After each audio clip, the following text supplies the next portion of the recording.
Dice, ¿cómo decimos? Gloria a Dios, bien. Vamos en el proceso.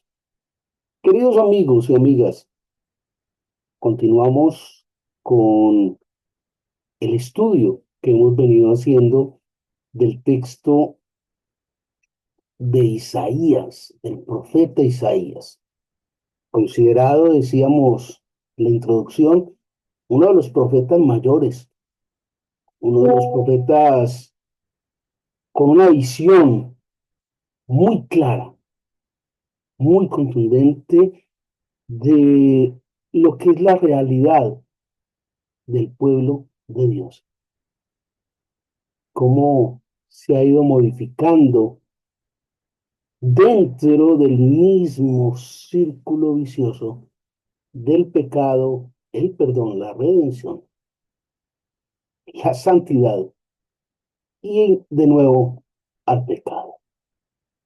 Es una visión extraordinaria, un profeta que entendió por la revelación divina cuál era la solución a esa condición del pecado a través de Jesucristo y habló claramente de Jesucristo. Entendió todo el fenómeno del pecado, de la restauración. Bienvenidos a este primer capítulo del libro de Isaías. Uno podría resumir este primer capítulo del libro de Isaías, lo podría compilar en tres grandes temas que se reflejan allí dentro de este primer capítulo. Esos temas están claramente separados, divididos dentro del primer capítulo. Uno podría, del versículo 1 al versículo 9, hablar de una descripción que hace muy detallada el profeta sobre la nación pecadora, sobre este pueblo que evidencia permanentemente, sistemáticamente, esa condición de pecado. Y entre el versículo 1 y el versículo 9, el profeta hace una descripción minuciosa de esa nación pecadora. Una segunda parte que se vislumbra aquí dentro de este primer capítulo del libro de Isaías, lo encontramos allí del versículo 10 al versículo 20. Los siguientes 10 versículos encontramos una invitación, un llamado muy fuerte de parte del profeta al arrepentimiento. Un llamado al transformar esa condición pecadora y de pecado a una condición de santidad. Y una tercera y última parte que se vislumbra aquí dentro de este primer capítulo del libro de Isaías, la encontramos del versículo 21 en adelante, es decir, del 21 al 31 encontramos ya, por fin, un, un estado de juicio y a la vez de redención para esa nación de Jerusalén. Es decir, en esta tercera parte, el profeta nos muestra aquellos que lograron hacer ese cambio, esa transformación en su vida, viene la redención de Dios. Aquellos que no hicieron ese cambio, que siendo advertidos no transformaron su comportamiento, vienen a ser llamados a juicio. Ese, pensaría yo, es el resumen de este primer capítulo del libro del profeta Isaías. Una primera parte dedicada a describir esa nación pecadora, ese estado de pecado en el que vivía la nación. Una segunda parte, casi que en los siguientes 10 versículos, dedicado a hacer una exhortación a esta nación, a este pueblo, a cambien esa forma de pecadores que tienen. Y una tercera parte, ya del 21 en adelante, donde el profeta simplemente dice, a los que cambiaron y modificaron esa conducta, tienen la redención por parte de Dios. Y a los que no, viene el juicio. Y es una descripción muy clara, muy detallada de ese proceso. Esto básicamente es el círculo vicioso en el que estamos envueltos desde la creación. Somos santos, pecamos, pedimos perdón, nos perdonan, duramos 2 segundos, volvemos a pecar. Y esa es la vida. Y ese círculo se rompió con la obra de Cristo. Y el profeta Isaías hace una descripción, reitero, muy detallada a lo largo de todo el texto de esa obra de, de Jesucristo en la vida de los fieles. Para hablar un poco del tema de Isaías, Isaías era de la época, le tocaron 3 reinados, en Jerusalén le tocaron 3 reinados, le tocó el reinado de Usías, de Jotam, le tocó el último reinado, fue el de Paz. Eso quiere decir que fue un profeta que duró mucho, estuvo profetizando durante muchos años. Era mm, hijo, era sobrino de Usías, era sobrino de Usías, Usías era su tío. Esto tiene una connotación importante porque quiere decir que Isaías disfrutaba de cierta posición económica y social dentro del reino, ¿sí? Y eh, básicamente a través de estos 3 reinados, Isaías se encarga de exponer, es la palabra, de mostrar la rebelión del pueblo de Dios. Y cuando dice esta rebelión, esa rebeldía de parte del pueblo de Dios, suceden 2 cosas muy importantes. La primera es que establece claramente cuál es la consecuencia de esa rebelión. Y la segunda es que de igual manera muestra cuál sería el gran beneficio que obtendría el pueblo de Dios si depone esa posición rebelde frente a Dios. Y básicamente, de una manera muy compacta, ese es el resumen de todo el libro de Isaías. Y en este primer capítulo se muestra con algún detalle, ¿sí? Eh,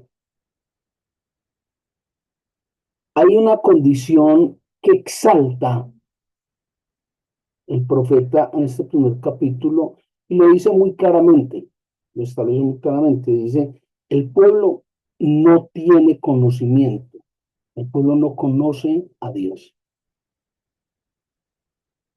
Y eso no es grave, eso es gravísimo, porque si no conocen a Dios, entonces ¿a cuál Dios van a adorar? El profeta lo llama, hay un desconocimiento de Dios. Y esto vuelve a tocarlo el profeta en el capítulo 5. Vuelve y exalta, insiste en que el pueblo no conoce a Dios. Y es algo muy similar a lo que pasa en el capítulo cuarto del libro del profeta Oseas, el que llaman el profeta Gomelo de la Biblia. O sea, el profeta Gomelo. Ahí en el capítulo cuarto de Oseas se establece, precisamente muy descrito, muy detallado, que hay un tremendo desconocimiento de Dios. Y hay una descripción, les decía en esta primera parte, cuando se exalta el pecado del pueblo, allí del versículo cuarto al 7, donde detalla ciertas actividades que caracterizan al pecador, al rebelde de los hijos de Dios, el que se aparta de las cosas de Dios. Y esa descripción se hace básicamente con cuatro palabras. Hay cuatro palabras que detallan y describen claramente a ese pecador, a ese rebelde de las cosas de Dios. Utiliza el profeta allí pecadores, malvados, depravados, retrograda, viven en el pasado, viven de para atrás. Entonces, no faltará quien empiece a preguntar, venga, pero es que hay que definir entonces qué es pecado, porque es que, pues el pecado si es venial, si es mortal, si, cuántico pecado es pecado. No hay pecados mortales y veniales, no bíblicamente. Pecado es todo aquello que va en contra, en oposición, aquello que es diferente de la voluntad de Dios, de la palabra de Dios, de la ley de Dios, del mandato de Dios. Cualquier asunto que sea contrario o diferente a lo que dice Dios en su palabra, ya es pecado. Así de sencillo, así de fácil. Y no es la primera vez que la palabra de Dios llama malvados a los hombres. Sistemáticamente lo ha hecho. De hecho, establece en Romanos que todos fuimos destituidos de la gloria de Dios. Todos somos pecados, todos somos pecados, todos somos podridos. Y ya con el planteamiento se cae completamente la condición del merecimiento. Es que yo me merezco, usted no merece no la muerte, ya. Usted no merece el infierno, usted es malo. Eso dice la Biblia. Posición que, por supuesto, comparto ampliamente. Es que yo trabajo muy duro, yo me merezco, usted no merece no la muerte, no merece no el infierno. Usted no merece nada más. Hay gente que trabaja infinitamente más duro que usted y yo y está aguantando hambre. Hay gente que no ha hecho absolutamente nada en la vida, nada, y viven en riqueza y en opulencia. El tema no es de merecimiento. Pero esa es una apreciación personal, fundamentada en el planteamiento bíblico. ¿Sí? La depravación es llevar el pecado al siguiente nivel. No solamente comete la falta, sino que usted va más allá de la falta. ¿Me hago entender? O sea, usted lo que está haciendo es degradando el pecado a su máxima expresión. Eso es ser depravado. Y ser retrógrada básicamente nos lleva a pensar que en vez de estar avanzando, creciendo, acercándonos a Dios, que es nuestro creador, vamos de para atrás, alejándonos, yéndonos más a la cloaca, dándole más gusto al mundo que a Dios. Grave. Establece allí del versículo 11 al 15 un planteamiento fuerte, fuerte, muy fuerte. Y es que Dios reclama a través del profeta el tema de que ya no quiere más obras para lograr la salvación. No quiere más obras para que el hombre se agrade ante él. Y lo dice muy claramente, dice, ¿para qué más sacrificios? No quiero más becerros, no quiero más holocaustos, porque ustedes están haciendo unas obras que no son coherentes con mi palabra. Ustedes dicen creer en mí, dicen ser mis hijos, muestran unas obras, pero el corazón está podrido, por dentro no hay nada. Cualquier parecido con la realidad es mera coincidencia. Mira el mundo hoy, les decía que es cíclico, ¿se acuerdan? Como dicen los gringos, te digo, y Dios es muy claro en eso. Dios dice concretamente, ¿para qué holocaustos? ¿Para qué sacrificios? ¿Para qué vienen aquí a decir una cantidad de cosas cuando realmente sus obras no reflejan sus comportamientos? Ustedes traen obras y sacrificios aquí al templo, pero por fuera del templo, ¡ay María! ¡Qué miedo! ¡Ay María! Y ante esta condición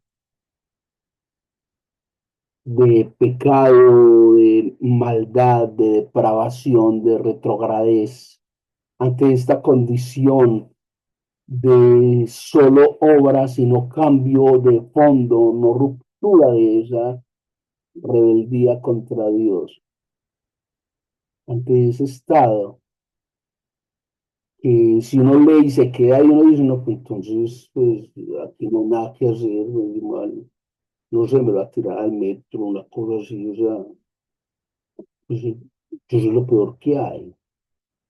Pero la Biblia en su majestad, la palabra de Dios en su claridad, no se queda ahí. Siga leyendo, siga leyendo. Porque a partir de ese momento, la palabra de Dios nos da una clave, nos da la llave del éxito de los hijos de Dios.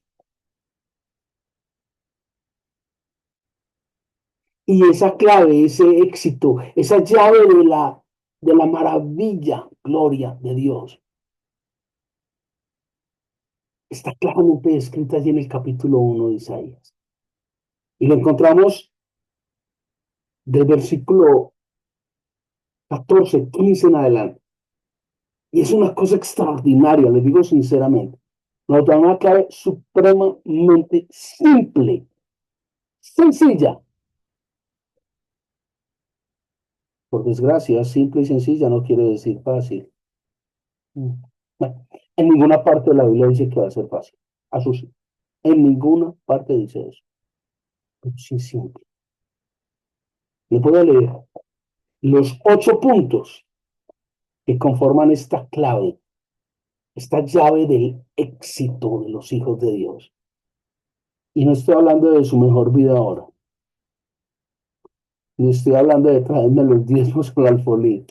No, estoy hablando de una clave dada directamente por Dios en este primer capítulo del libro de Isaías para transformar la vida de pecado, de maldad, de perversión y de retrogradez que hemos llevado. Una clave extraordinaria. Dice, primer elemento de la solución a este problema. Dice, lavaos y limpiaos. Ah, es que estamos sucios. Sí, estamos sucios de pecado y de maldad. Lávese, quítese eso. Y esto, a título personal, me permito vincularlo con lo que siempre hemos dicho aquí.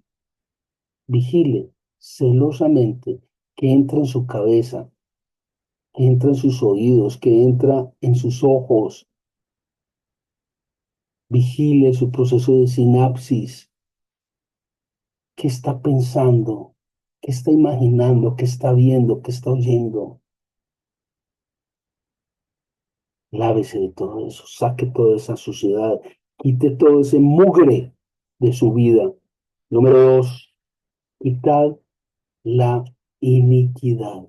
Esto es un punto tremendo. Quitad la iniquidad. Apártese de esa ocasión de pecado. Si usted sabe que tiene una tendencia al pecado, porque está innato dentro del ser humano, mientras haya carne, mientras haya vida material, usted tiene la tendencia al pecado y la inclinación a disfrutar de ese pecado, la iniquidad y la concupiscencia. La recomendación de Dios es quite esa iniquidad, resista ese pecado, apártese de esas ocasiones de pecado, apártese de ellas, sálgase de ellas. Número tres que recomienda el Señor en este estado es dejar de hacer lo malo,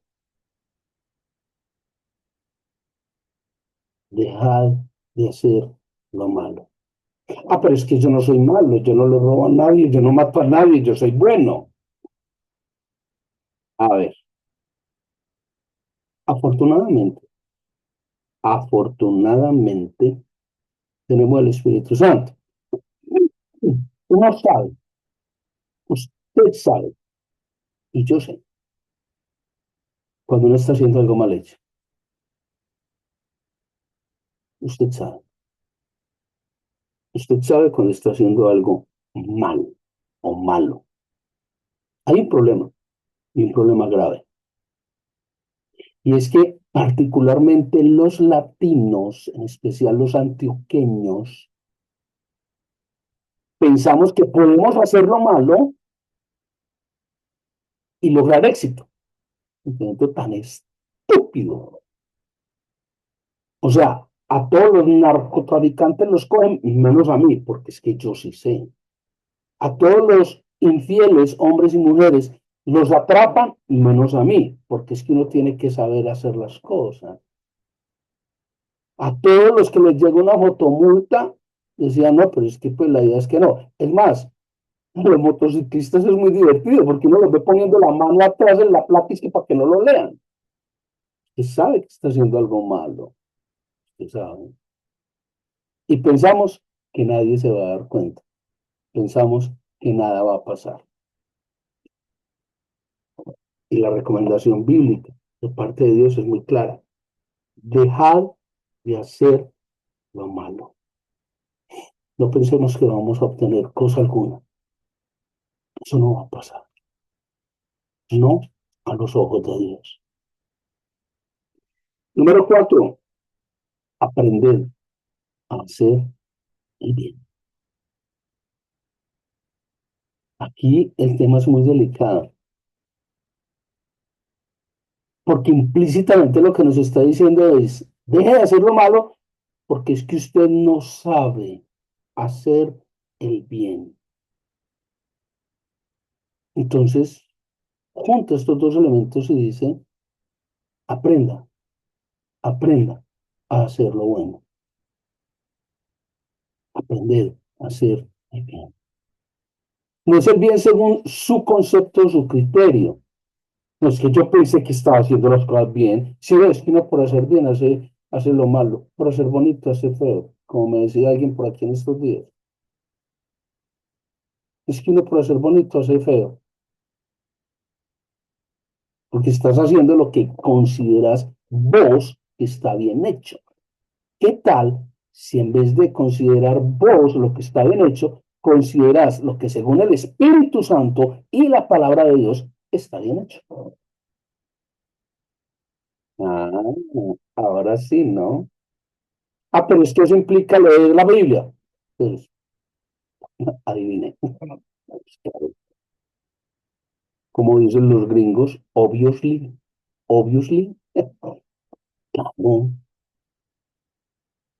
Si usted no coge una Biblia nunca, si usted se queda con el discurso de un pastor, de un sacerdote, de un cura, de un libro que no es la Biblia, pues la verdad es que, o sea, usted va a aprender el concepto de esas personas, pero no el concepto de Dios. Como decía las caricaturas, ubícate, muchacho. Número 5, buscad el buen juicio. El buen juicio solo lo puede tener Dios. Usted y yo no somos justos, ni tenemos juicio humano, porque no tenemos buen juicio, tenemos juicio humano. ¿Por qué? Porque el juicio humano viene de la sabiduría del mundo y debemos buscar con vehemencia, con pasión, la sabiduría que viene de lo alto, la sabiduría que viene de los cielos, para poder tener un buen juicio. Número 6, restituir el agravio, o sea, arrepiéntase, haga algo para reargudir ese agravio que usted cometió con el pecado. Arrepiéntase, arrepiéntase, reconozca su pecado, reconozca su falta, reconozca su error. El problema es que si yo no tengo conciencia de pecado, si a mis ojos yo no he pecado, entonces estoy muy arrepentido. Si yo no soy consciente de que me metí en contravía, pues qué perdón le va a pedir al mundo, a la gente de tránsito. Es que yo no sabía, venga, la ignorancia de la ley no exime de su cumplimiento, ¿se acuerda? Si usted no conoce a Dios, si no sabe qué es el pecado, si considera que para usted eso no es pecado, desde que sea arrepentido, usted va a seguir en el mismo círculo vicioso. ¿Por qué? Porque para usted no es pecado. Venga, y ya le preguntó a Dios si a él, para él es pecado. Ya leyó su palabra, a ver qué dice sobre eso.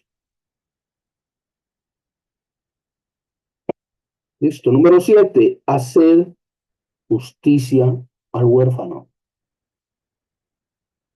Y ese va de la mano del octavo.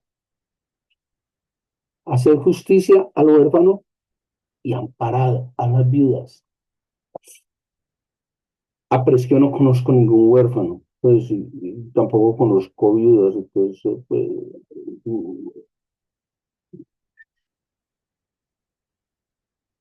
trate de ver con mayor profundidad, por favor. Devuélvase los otros 6 que acabamos de explicar.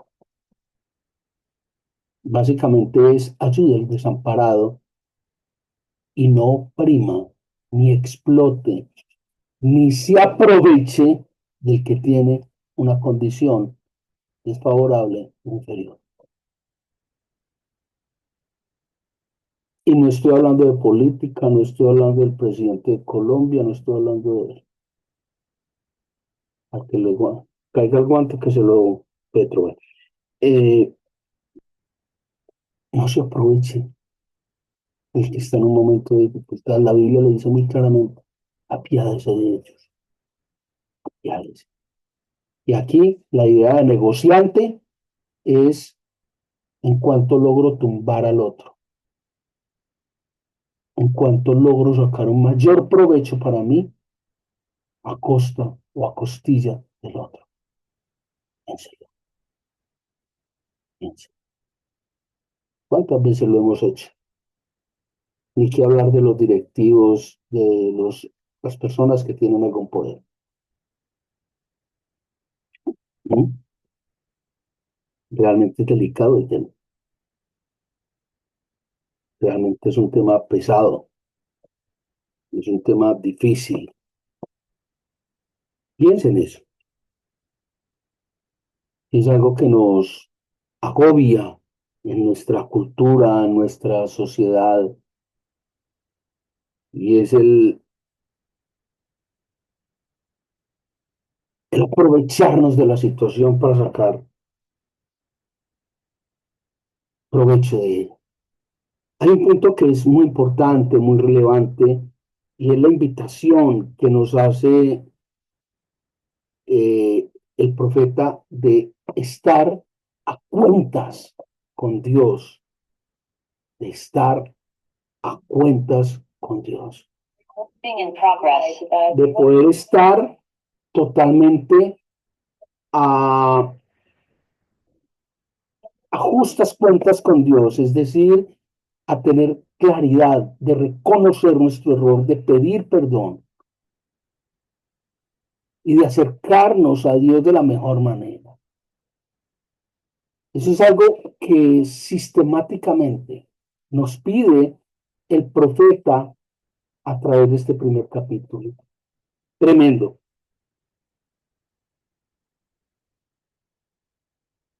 El profeta nos da dos opciones. Si usted se acerca, si usted está en obediencia a las cosas de Dios, entonces la promesa que hay en Isaías capítulo 1 es comeréis el bien de la tierra. Pero, a diferencia, si permanecéis en rebeldía, sufriréis la justicia de la espada. ¿Lo ve? Es pesado este primer capítulo de Isaías. Es un libro que fue escrito hace más o menos 2800 años. Es decir, fue un libro escrito por allá por el año 720 antes de Cristo. Y si miramos hace 2800 años, lo que escribía el profeta es muy parecido a lo que estamos viviendo hoy en día. Estamos en el mismo círculo vicioso, por Dios. A lo largo de este primer capítulo, el profeta establece, hablando de Jerusalén, hablando de su novia, hablando de, esa, de ese remanente de Dios, hablando del pueblo de Dios, dice, te has convertido en ramera, donde tú eras justa y eras ecuánime, donde en ti vivía la justicia, hoy en día no viven sino ladrones, malvados. Qué palabras tan duras para dirigirse a su pueblo. Tú que eras una ciudad reluciente, hoy en día estás opaca, curtida y sucia. Y por eso tu dinero, tu plata, se volverá escoria y basura. Dice tu vino, que antes era puro y exquisito, hoy en día es un vino revuelto con agua, aguado, desagradable. Tus príncipes, que antes eran pulcros y limpios, se han mezclado y se han convertido en ladrones. Y de toda esta condición, Dios dice, me vengaré. Límpiate, vuelve, vuelve a ser la ciudad fiel, vuelve a ser el pueblo de Dios fiel. La invitación es permanente, sistemática.